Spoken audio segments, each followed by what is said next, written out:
Bowling Green, Kentucky. If you're a Vette fan, this town near Nashville is probably on your bucket list. In it, a museum dedicated to Corvette and nothing but Corvette. And across the street, the plant that builds it. So how popular is this museum?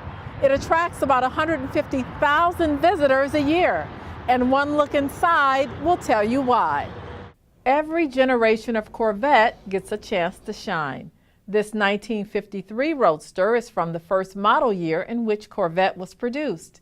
There are lots of race cars and record setters, and some prototypes. And some of the cars are truly one of a kind, such as this 1983 Corvette. We do have the only 1983 Corvette in existence. That is probably the most priceless and valuable car in the museum because it's not something that anyone can just go out and buy.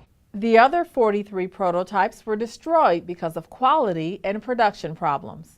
Here, the last Corvette to be made at GM's St. Louis plant, and the first one made in Bowling Green. And displays aren't just for watching either. This illustrates just how lightweight the frame of a Corvette is. Anyone can come over here and give it a shot lifting it up.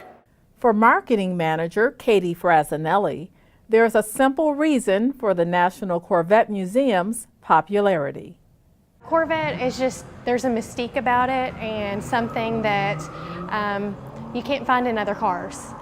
I mean, this could have happened right in the middle of the day when people were there. I mean, it's amazing. I mean, you work at this museum, you're there every day. Did you ever see anything off, any kind of, I don't know, crack in the carpet, little tiny hairline crack in the concrete, anything, or this just happened completely out of the blue? Out of the blue, completely out of the blue. We had no indication. I guess the one thing that we would say, we're thankful that the good Lord permitted it to happen at 5:44 in the morning, and no one was here, and no guests were here, no employees were here, and for that we're very, very thankful. Though the building didn't collapse, the floor that did took with it an historic collection of 8 Corvettes, most of which could never be replaced.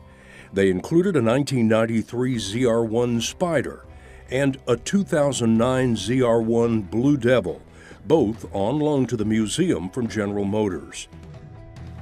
Other Corvettes, which fell in the 40-foot wide, 30-foot deep opening, ranged from a 62 black Corvette to a 2009 white car that was the 1.5 millionth Corvette produced. In between, there was a 1984 PPG Pace car, a 1992 white vehicle that was the millionth Corvette produced, a 1993 ruby red 40th anniversary C4 Corvette, and the final damaged car was the acclaimed 2001 Mallet Hammer Z06 Corvette. After stabilizing the site, a careful plan of extraction began. The last Corvettes to fall into the sinkhole were the first ones out, and they suffered the least damage.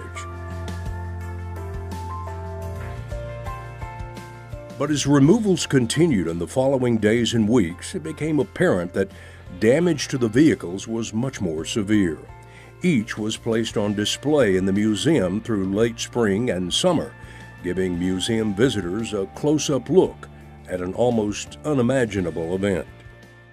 And yet, it was an event that immediately became part of the museum's history, and a story that was never held back from supporters. The Corvette family is worldwide, and most of our interaction is outside the state of Kentucky, and we wanted to be the one to share the news with Corvette enthusiasts everywhere and let them hear it from us.